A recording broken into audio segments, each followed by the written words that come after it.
Hello, everyone, and welcome to episode 5 under review with myself, Noah Warren, Craig Eagles. And joining us tonight is our second guest, and he is the amateur scout with the Dallas Stars, Shane Turner. Shane, thank you so much for joining us. My pleasure, gentlemen. Shane, always a pleasure. Let's get started right off the bat here. It was the same type of question that we asked Trent 2 episodes ago. You probably are getting a little tired of Zoom meetings. Well, yeah, and there's many reasons for it, but you want to have that interaction with the player face to face. And I mean, you gain a lot more from that than you do through a Zoom meeting.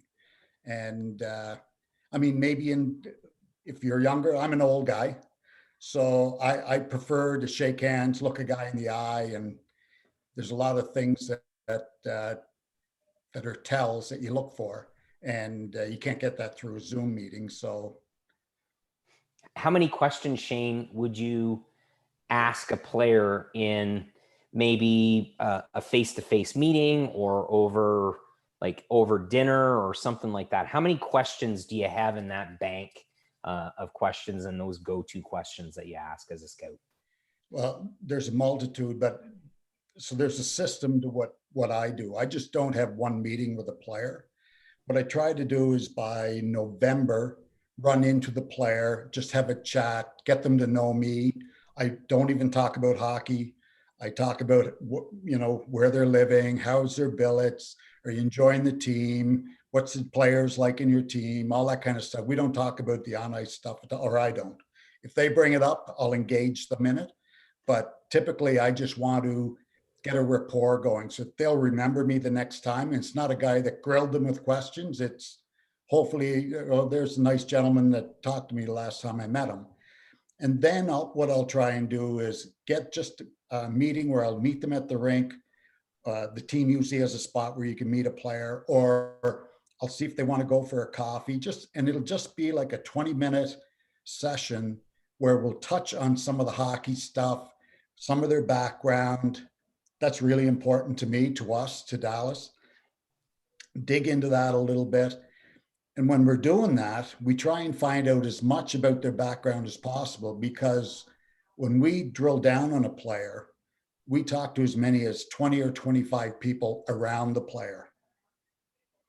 And coaches are probably the last guy. I mean, we talk to the coaches, but their information doesn't mean as much to us as past coaches, past teammates, players they used to play against. What was this guy like to play against? Billet families, people that work around the rink, trainers, equipment guys. Like, that's where you get the essence of your information about the true individual, right? So that's kind of what you go through in that meeting to gain that information where you can go to that next level of digging into their background. And then the final meeting be one where we sit down, and I'll have maybe 30 questions, but like 10 of them are important to Dallas, real important, and there's tells in those answers. But you ask the other questions to get to see what kind of body language they have, how engaged they are in the conversation, just those types of things. So for us, it's a longer process than a lot of people. A lot of people have a quick meeting at the start, and then they meet at the combine, which I think that combine, it's good to meet there. But those kids are sitting down with 25 other teams. And when they've gone there, they've already talked to their agent prior to going there, and they've already set answers, which is why teams come up with these crazy questions sometimes, right? It's to get them out of that comfort level of these ingrained answers that are given to them. So that has the least amount of value for us, but there is still some value in it. So it's a long process for us. So Shane, going through this process, I mean, you're obviously interviewing, kids at the time. Could you give us an example of a player that really knocked it out of the park for you? Somebody in this interview process that you were like, wow, okay, I feel good about this player in drafting him. Well, that's a really good question, because the kid we just drafted in the first round last year, like he's a guy that really came up our list because of the stuff that we unearthed about him as an individual and as a person. Like Maverick Bork would get up in the morning and he'd go and milk the cows for his father, come back, eat breakfast, shower, and race an hour into Quebec City where he can go train, go to a friend's house at lunch, then go back and work 2 hours in the gym, race home, milk the cows at supper time, come in, have supper with the family, and the kid was in bed at 9 or 10 o'clock at night. And just so many people we talked to, the superlatives that they talked about this kid, not as on ice stuff, but as his character, how he liked his teammates, how he wanted to ingrain himself into helping his teammates, those types of things. So he was a kid that we loved the skill. We think he needs another pop in his skating, but he really rose up our list because of the intangibles. Looking at, you drafted Bork, I believe 30th in the draft. When you're drafting that high, you're later in the draft, you got to wait through this whole process. What is your, the draft board like? You see these videos of teams with their draft board. How do you reassess when certain players that you may like that you think could drop don't, and then you kind of have to change, do an audible at the line of scrimmage, so to speak?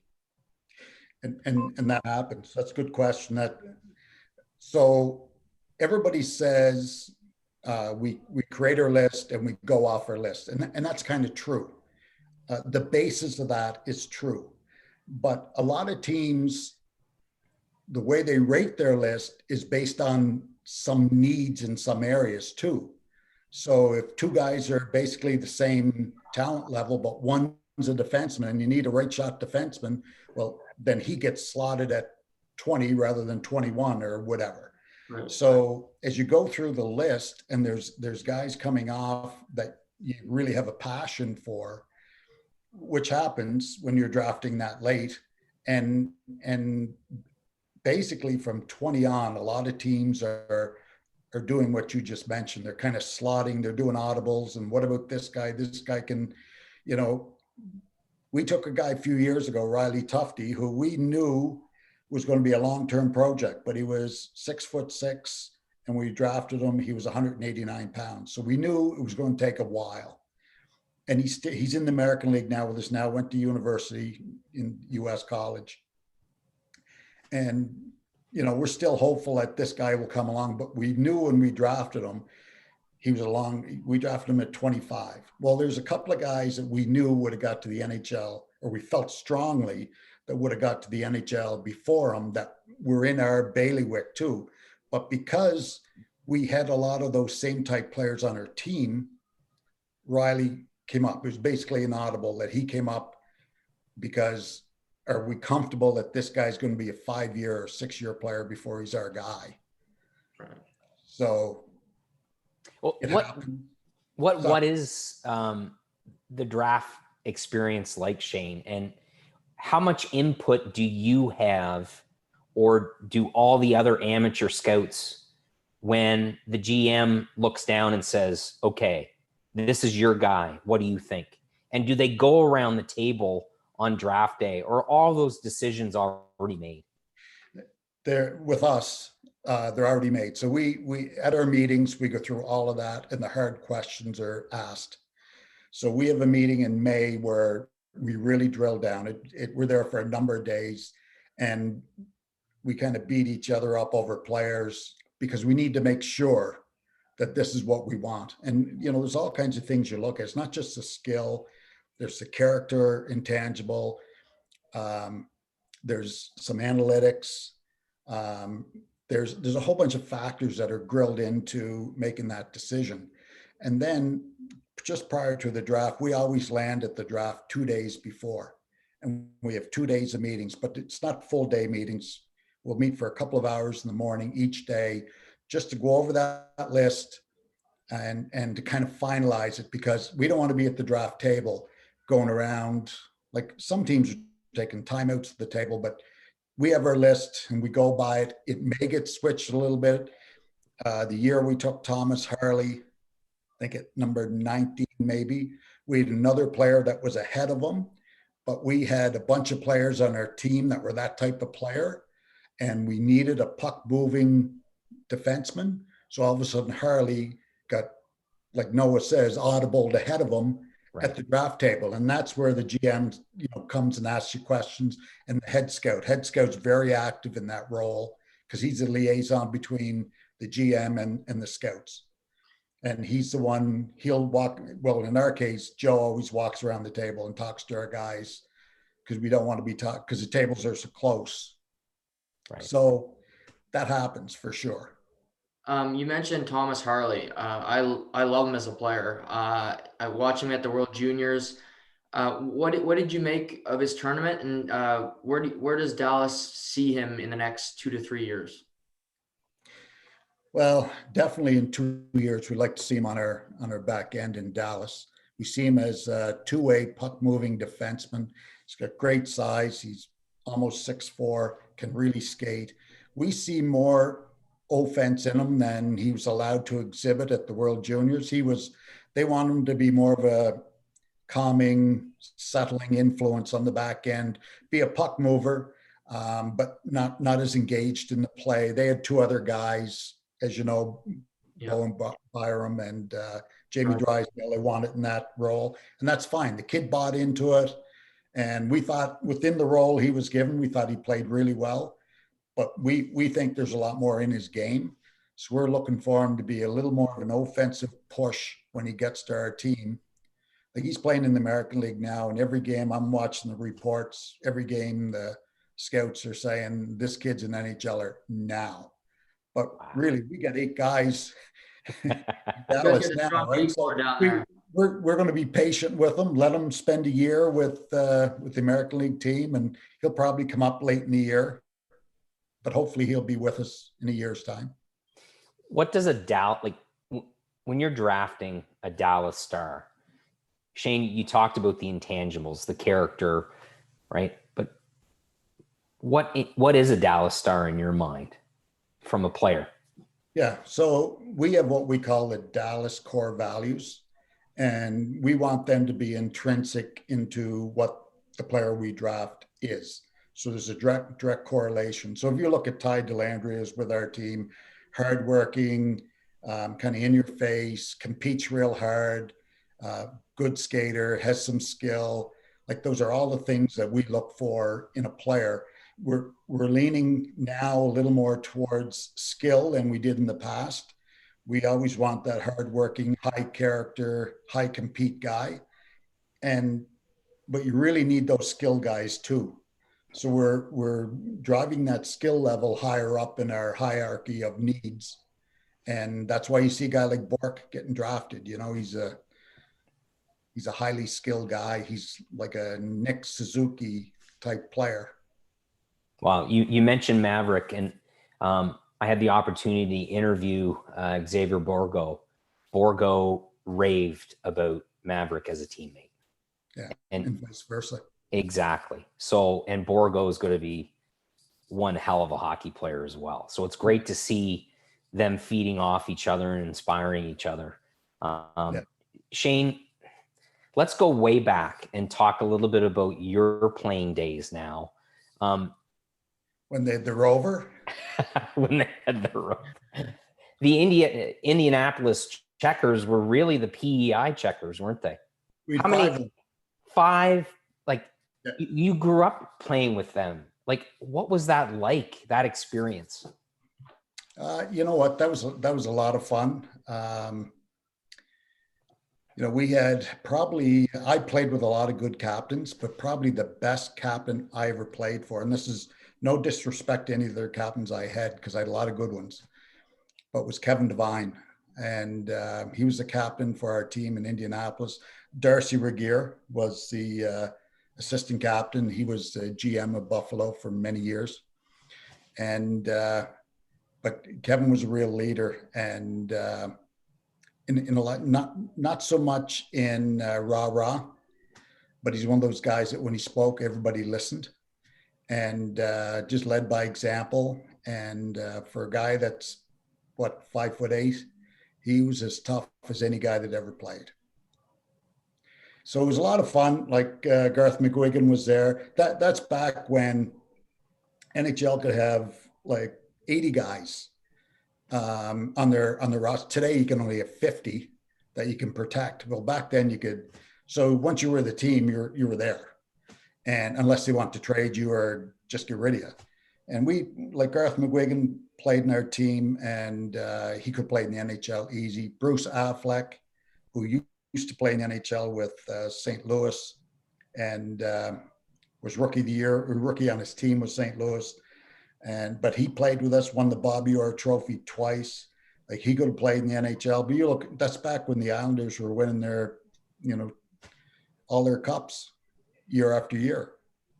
So pretty hard to get up there and knock anybody, off that pedestal. When, sorry, Noah, when did you know, Shane, that, you packed it in and you hung them up? When did you know about, like, how difficult was that decision, and when did you know, and how did you step away from the game? It was kind of easy. I got hurt. I'll remember this as long as I live. December 17th, and I had to fly home. I asked the team if I could get home for Christmas because I had torn ligaments in my knee. And on the flight from Toronto to Halifax, and then I had to get off and get on another flight to go to PEI. But I met a gentleman on the plane who found out I was a hockey player, and got them to bring me up by his seat. And we chatted the whole flight. And he said, you know what? I like you. He said, I like your values. I like your ideas. What are you going to do? And I said, well, I'm going to go home because I'm out for the year. I'm going to go back to university. And, but I said, I'm going to go back and try it for the Islanders again next fall. And he said, well, listen, if you're ever looking for a job, you call me. And he gave me his card. So I took the card and I put in, because I thought it'd be ignorant to read the card in front of him. I just put it in my pocket. And when I finally got on to PEI, I was coming off in crutches. My dad said, like, how's the flight? And I said, great. I met this real nice gentleman. And I said, we were a real nice chat. He said, oh, what was his name? And I said, oh, I don't know. But wait, I got his card and I took it out. Robert Irving. No. So my dad said to me, he said, how do you like this hockey gig? And I said, I love it. He said, well, your first year you had broken ribs. You took a slap shot in the face, 24 stitches. You broke your foot blocking a shot. And your second year, now you have knee injury. He said, I think you should think about calling this Robert fella.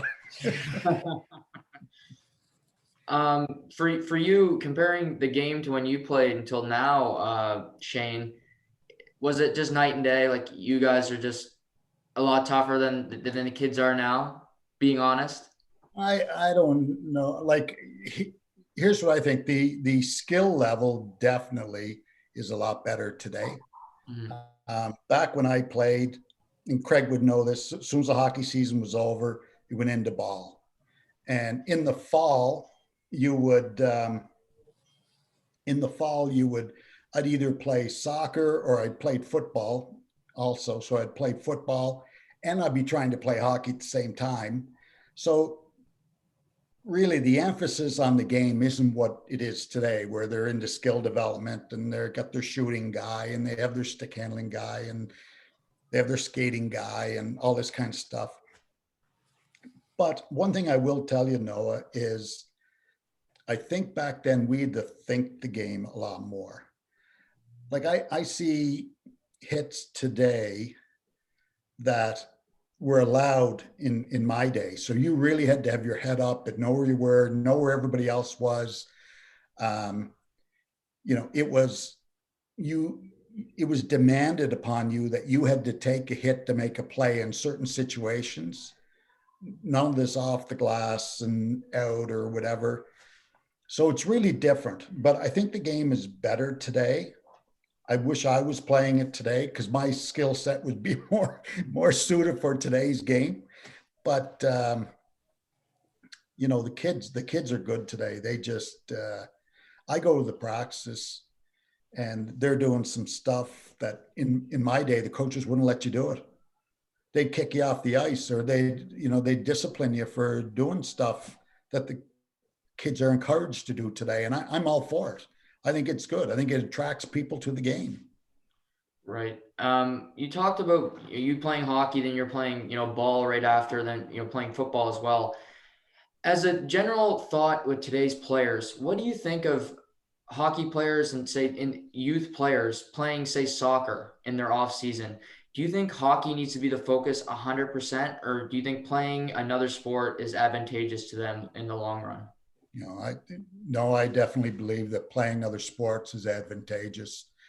There's so many things you learn in different sports that you can bring back to the game of hockey, and just getting away from hockey. I used to just couldn't wait to get back to playing hockey in the fall because you know I didn't do it all summer. I was playing. I played a lot of tennis, played baseball, some soccer, then into football. So I'd be just dying to get out to play hockey. And today, I was at the rink. This was last summer, and there was a kid came off, real good player. I'm not going to say who it is, real good player, but I was there to watch a few of them skate at Andrews Hockey. And he said, "Yeah, I'm tired of coming in here and working on my skating. I just want to play the games." And I'm like to myself, "Well, he's off my list." Because if you're not engaged, if you're not all in, if you don't, it's like what you guys are doing. Like if you don't love what you're doing and you're not engaged in it and you're working at it, like you're not going to be around long. No. Right. Shane, why do you think PEI has produced so many amazing hockey players?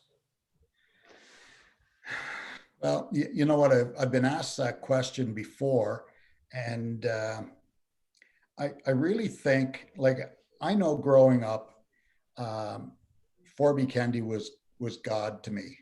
And so I'd be playing ball and he'd come down because he used to be a really good ball player. And he actually coached me in ball a couple of years.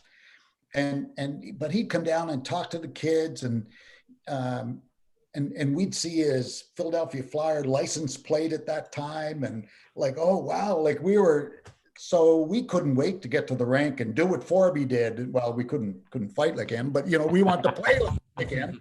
And so that there's some of that for sure. But the other thing is, the Billy McMillans were always around helping, trying to make kids better, trying to give back. Bucko Trainer, I don't know if you guys ever remember him, but he played the New York Rangers. He used to run their old Charlottetown Forum, and he let guys sneak on. He was an old curmudgeon. He would be always like cranky and everything, but you go up to him real nice and ask him to get on the ice when nobody was there, man. He was slipping you on and letting you go play. And, Alan Andrews, like another guy, Stu McFadgen used to let me on in the rink and go skates. And there's so many people would encourage you in the game. And PEI is not a big place. And so everybody kind of knows you. And if they know that you have a passion for it, that people here want to help.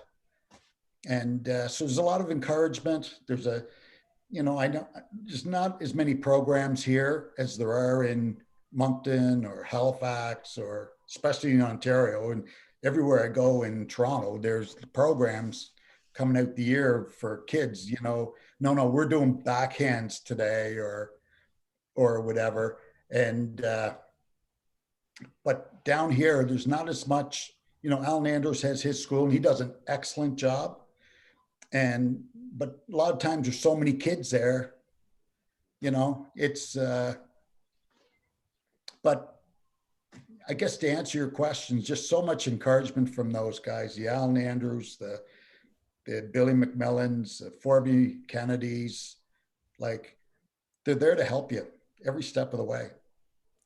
As a scout, Shane, if you could pinpoint one characteristic or one small item a player can have when you look at them and you say, okay, he's going to be a star, he's going to be a great player? What would that one thing be? That's a really good question, because you know what, Noah, about 5 years ago, we were changing the way that we were looking at players. Not so much. We didn't have a meeting, said, okay, we're going to change the way, but it was in a discussion. And because the game was getting quicker, there's the new rules, so is there anything we need to bring in here or put more emphasis on? And you know what it comes down to?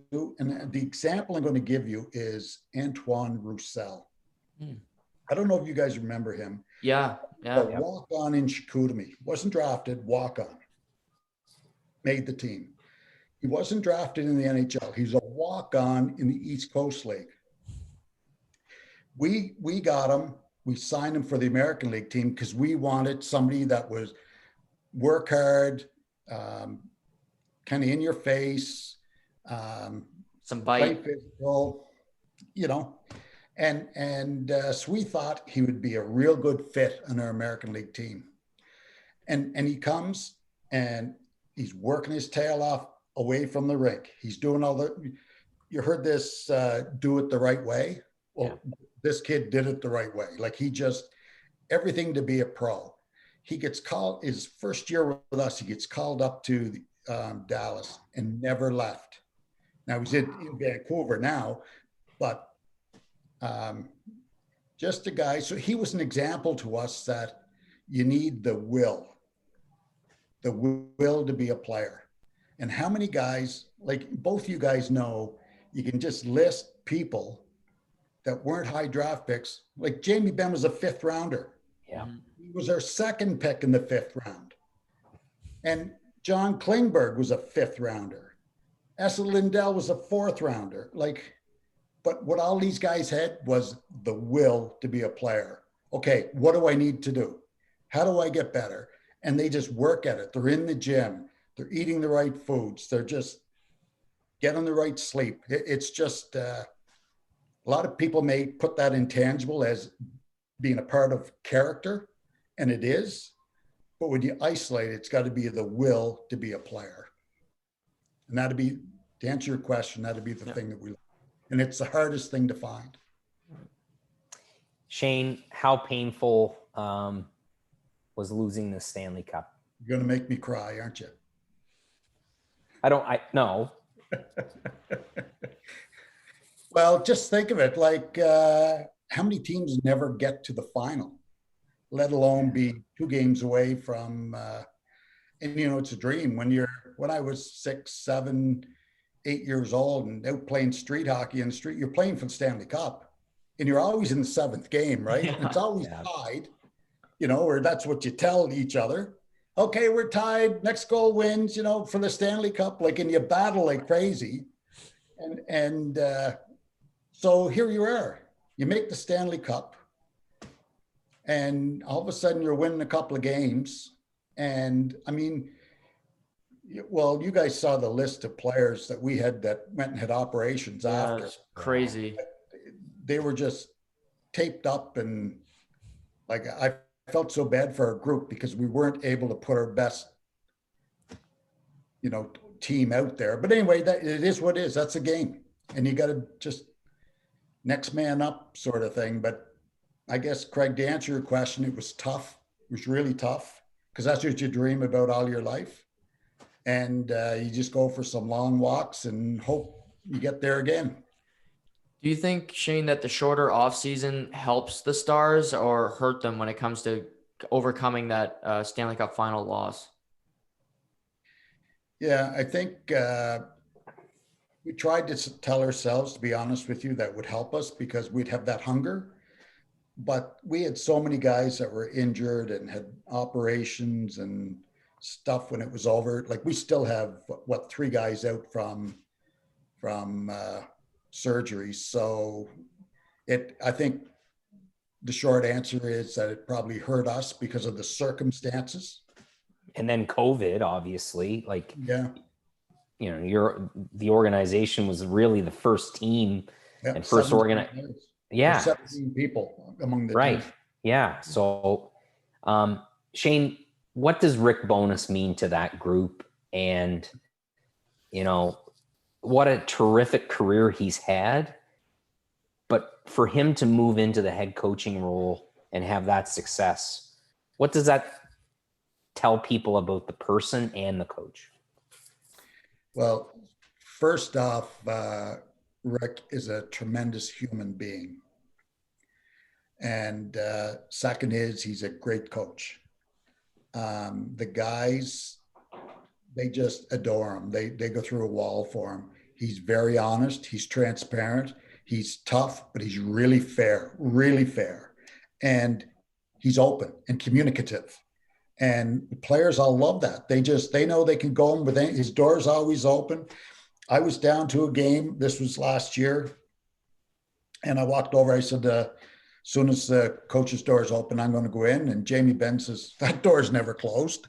So, and you go. Like, he's just, he's a good person, good human being, really good for our group, because we had some, some struggles there. Like, Kenny Hitchcock came in, and Hitch is a really good coach, but probably the wrong fit with his style and the way he kind of treats people. It was a probably not a good fit. But anyway, I'm not there every day, so I'm kind of looking at it from the outside. But and then Jimmy Montgomery, who I think is a really good coach, but lots of issues there. And thankfully Jimmy's getting his life's back on track and everything's good. But the players saw that. And that was, so on the one hand, they're saying, you need to do this and you need to do that. And they're thinking, hold it, big fella. You need to do some things too. So there was that rift in a room. And, so to have Rick come in, that stabling influence was really good for our group. And he's a really good coach. And the play, like, here's the coup de grace. So the Stanley Cup's over, and who's coming over repeatedly to hug Rick Bonus, but the players that he coached on Tampa Bay. Right. Like, that tells you everything you need to know. You draft a few years ago, you drafted Miro Heiskanen, and I think the kid's been, so good to start his career.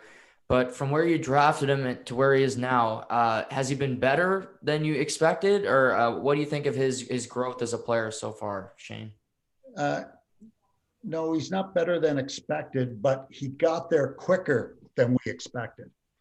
We thought it would take like 3 to 4 years for him to be at this level, but he jumped in almost day one and just kind of he has his own puck when he's playing. Yeah. And we just need to keep getting good players around him to help him. And we got a real good mix here. Jamie Oleksiak playing with him. Jamie's 6'7" and big physical guy, and usually stay-at-home guy, but he's rushing a little more this year. But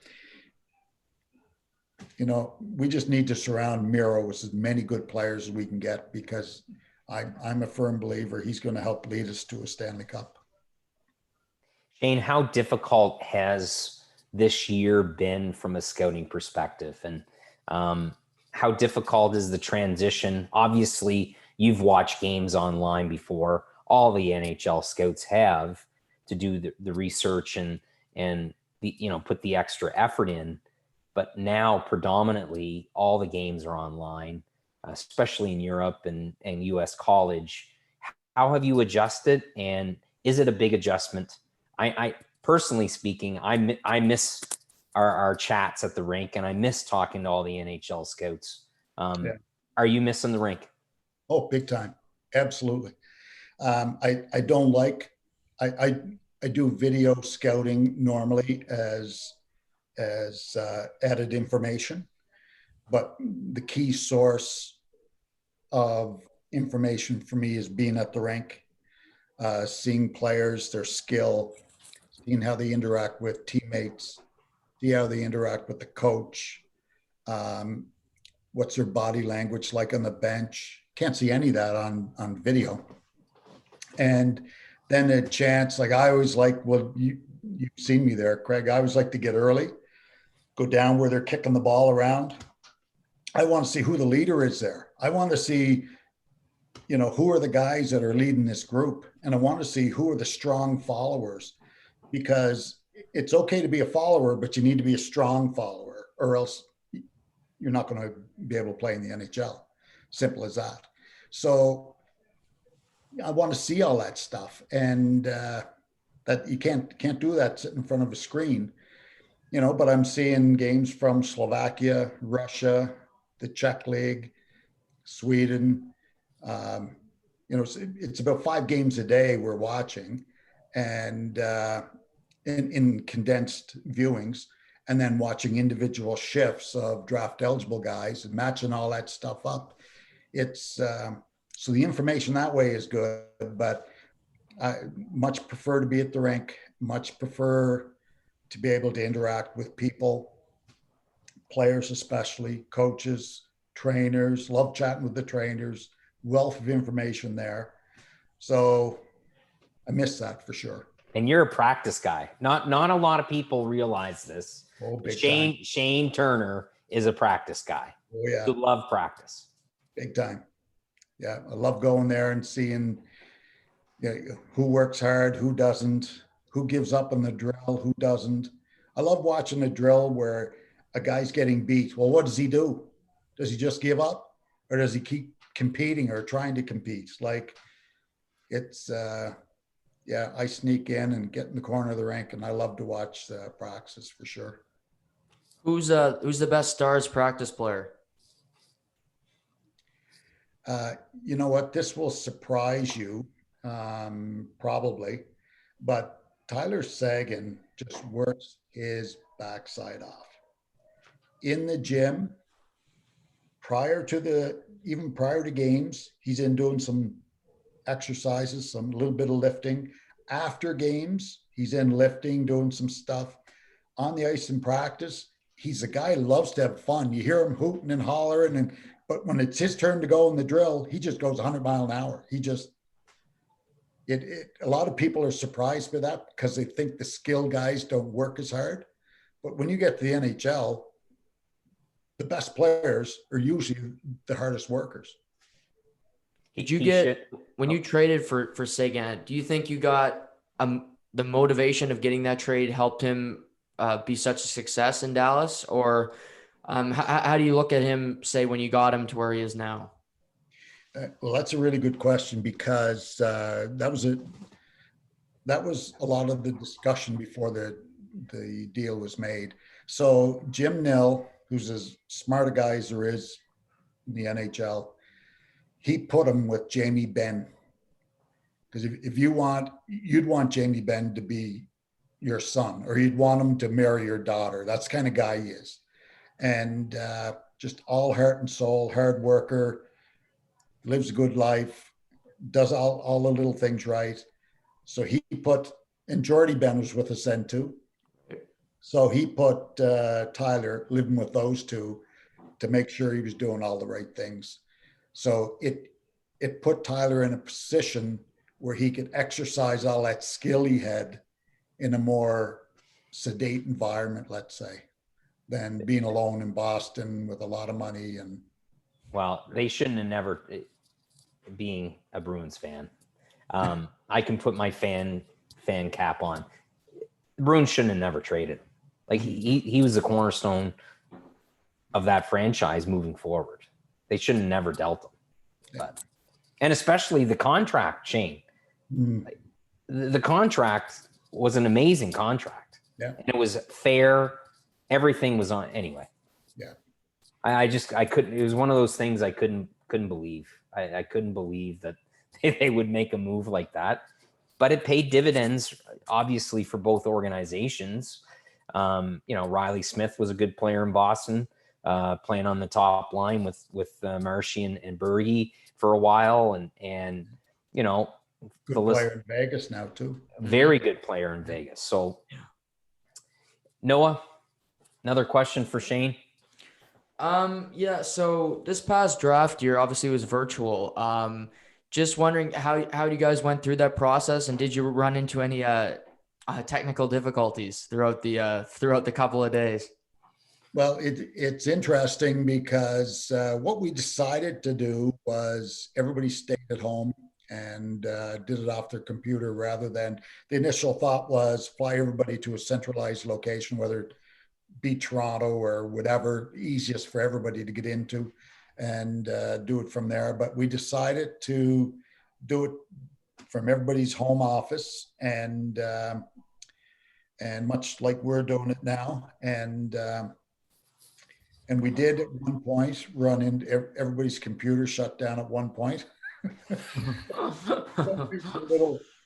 There's a little scrambling going on there. They're grabbing phones and yeah, but it got corrected. We had a technical guy that was there at the time, and he went to work and got us on track. So yeah, it was a little bumpy there for a bit, probably around the fourth round. Thank heavens we didn't have a fourth round pick, but Yeah. we didn't know whether we were going to be back or not. How proud are you of your family and Brett getting into the National Hockey League? But families first, Shane. Maybe just talk a little bit about your family and what they mean to you. Oh, gosh. So my oldest son, Dustin, met a girl. He was playing junior hockey in Ontario and met her, and she's from Parry Sound. So after their university was over, they ended up getting married. And turns out, Craig, you'll love this. She lived right across the street from Bobby Orr. And so she used to, when she was a kid, well, Bobby wasn't around, but in the winter, she would shovel the driveway and the walk for Doug and Irma Orr. And so I was at the draft one year, and Bobby was there, and I said, Bobby, like, I need to tell you, I think we have a connection. And he said, oh, yeah, what's that? And I said, do you know the Hishigian family? He said, yeah, they live across from my mom and dad. So then it was a really cool, I'd something familiar with Bobby. I always wanted to talk to Bobby for more than just saying hi. So there was my in. But so they're up there. They have two kids, Jake and Peyton. And my daughter, she's in the middle. She lives with her husband in downtown Toronto, and she's expecting their first, and it's going to be a boy. Oh, wow. And, yeah, my youngest son is Brett, and he scouted for Victoriaville for 7 years. And while he was scouting for Victoriaville, Dustin, my oldest guy, was scouting for Saginaw in the OHL.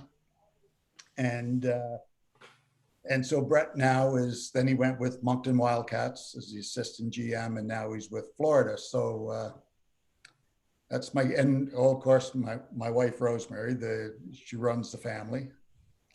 And so, yeah, so very, very proud of the whole group. And, Brett's, somebody said, Brett's chasing his passion. And I said, well, no, here's the way I look at it. Like, I don't think you pick up golf and have a passion. I don't think that. I think what happens is you play a sport or you do something and you start to enjoy it because you're doing good at it. Because you're doing good at it, then you develop the passion to keep going and digging in and doing more and more and more. So I think that's what happened. Like, Brett was like all of us, wanted to be a player. And when those roadblocks came up, he looked for other ways to stay in the game. And when he started scouting for Victoriaville, he used to call me and say, Dad, I love this. And so he'd study more. He'd talk to guys like you. He'd talk like anywhere to gain information, because information is king, right? So that's what he do. So he was getting his MBA in hockey by all the people around the game and talking to them and growing his experiences and growing his knowledge. And so now he's taking it to Florida, and now they're in first place ahead of me. So he's got bragging rights. Yeah. No, that's incredible. Yeah, just a family of hockey savants, clearly. But do you take a lot of the credit for their hockey knowledge, Shane? I mean, come on, you must. You got to take a little of that, right? Yeah, you know what? No, you know what we did. This is the honest to heaven's truth. So when they were kids and they'd watch the game, I would quiz them, but not in ways that they thought I was quizzing them. I'd say, "What's this guy doing here? Why is he doing this?"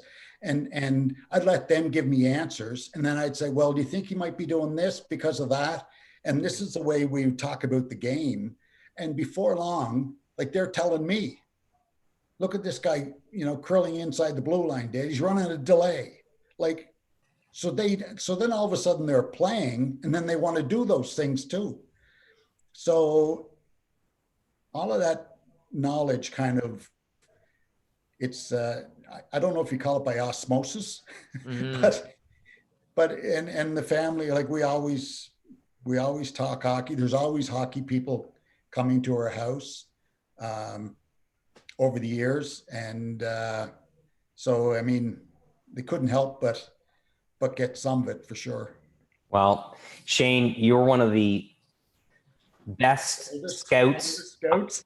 No, one of the best scouts around, but you're even a better person. And I really admire what you've done in the game.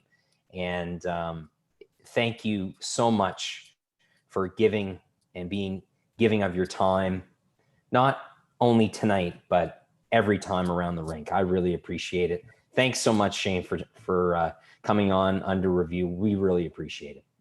I appreciate the kind words. Real pleasure to meet Noah, and thanks, Greg. Real good seeing you again, bud.